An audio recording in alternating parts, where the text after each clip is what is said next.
Wake up, Leon, Leon, wake up. He's a quitter, and he has that quitter in him.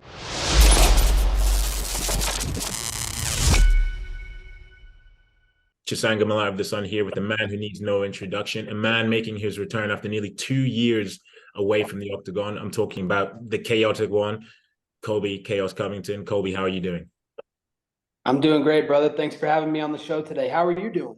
I'm very well, thank you. Very well, thank you. It's dark and it's depressing here in London, but I'll be jetting out to Vegas in a few days to watch you fight Leon, so things are looking up. Okay, there we go. You got something to look forward to. I'm sorry it's dark and gloomy there, but you got to find the bright side of life, right? It's all about perspective. That's very true. That's very true. And speaking about perspective and finding the bright side of life, as I said there in the introduction, you've been away for nearly 2 years, which is unlike you in your early run during the UFC career. You were very active beforehand. How frustrating was it to be on the sidelines for that period of time? It's been very frustrating, but luckily for me, I don't hang my head or complain or make excuses. I just put my head to the grindstone and work harder. So I channel my frustrations into my work and into my craft. I develop and get better as a mixed martial artist because that's all I can do. It's not my fault everybody's been turning me down. I've said yes to every fight put in front of me. So, I've tried to make the biggest and best fights the UFC can make, but the other opponents on the other side have failed to do that. And they were scared, plain and simple. So, it is what it is, but business goes on. All that matters is Leon Scott next weekend in Las Vegas on pay-per-view. And it's going to be the biggest and best show I've ever put on.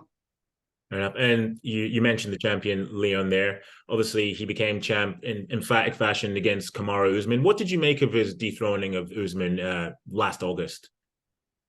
Yeah, it was a lucky Hail Mary shot, and anybody that says anything different just doesn't know what they're looking at. He was getting completely dominated for 4 rounds. His coach had to scream at him, "Wake up, Leon, Leon, wake up!"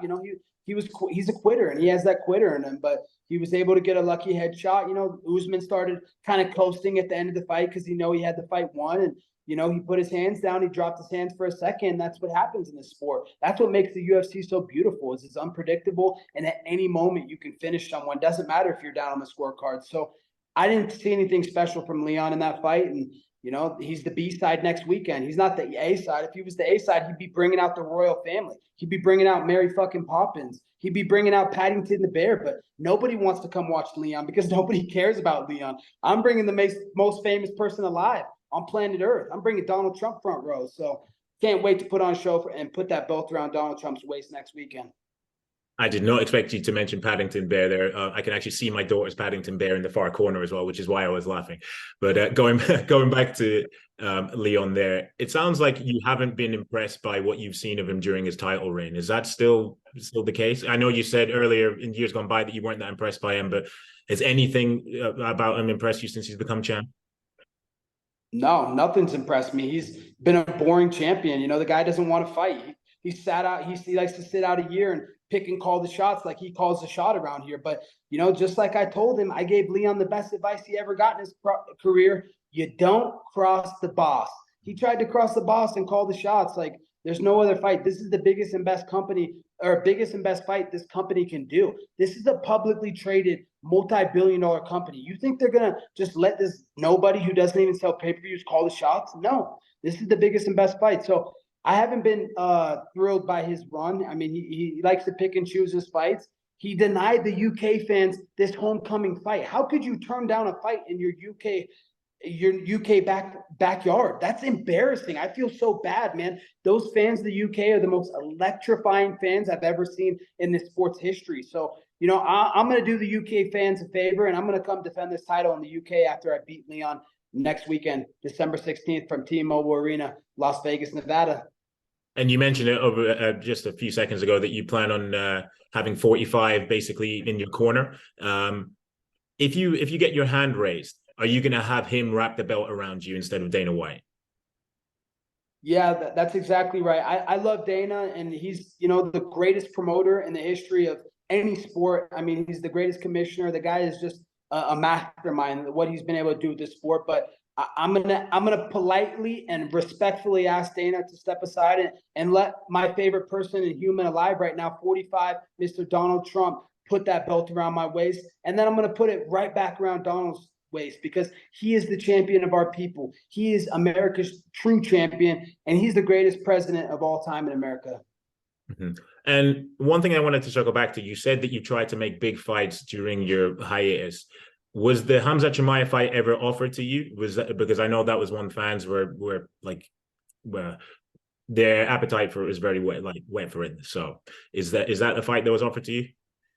Yeah, Khamzat Chimaev was offered to me multiple times. The UFC wanted to set that fight up because it was the biggest fight they could do in the division. You know, his little sambo, Russian sambo versus American wrestling. That's one of the greatest stories of all time. So, you know, we wanted to make this fight. It was the biggest fight the welterweight division could do. But Khamzat Chimaev is unprofessional. The UFC was like, hey, Khamzat, we're going to give you an easy fight, a layup in 40-year-old Nate Diaz, the soy boy, and you beat him, and you're going to set up for this mega fight with Colby Covington, this pay-per-view massive headliner. But Khamzat Chimaev was scared. He ran away from my division because he knew he was going to have to fight me. You can see that Khamzat has no cardio. He's barely a 3-round fighter. Imagine what happens if he gets locked inside that octagon with me for 5 rounds. I'd melt him. It wouldn't be competitive. All right, just 2 more quick questions for me. I appreciate the time.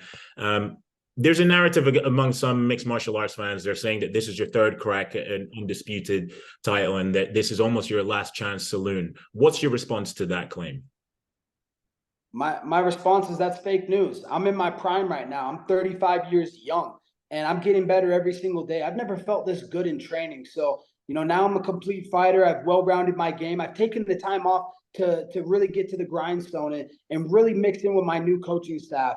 And I feel better than ever. So, you know, it's not my fault that everybody else in the division is ducking me. Everybody talks a big game in the media. Oh, Colby this, oh, Colby that. But when it's time to sign contracts, they're scared as shit. So there's no person that's ever said, oh, Colby turned down a fight that can actually put a paper of a signed contract of them versus me. It's never happened. So there's a reason I'm in this position as the #1 contender, about to be the undisputed champion, because I say yes, yes, yes. I'm a yes man. I love this company, and I want to do the biggest and best business for this company, the UFC. And stylistically, how do you perceive this fight with Leon playing out? Stylistically, this fight with Leon is, you're going to see the dog in me bring out the quitter in Leon. All right, Colby Covington, thank you very much for the time today, or this morning where you are. Hopefully the rest of your preparation goes well. Hopefully weight cut goes well, and we'll see you during fight week. Sounds good, brother. Thank you for the time today, and shout out to all the UK fans out there. You guys are some of the best fans this sport has, and this sport wouldn't function without you guys. So bless you guys. Thank you very much. Take care, Colby. Take care, buddy. Have a good day. You too.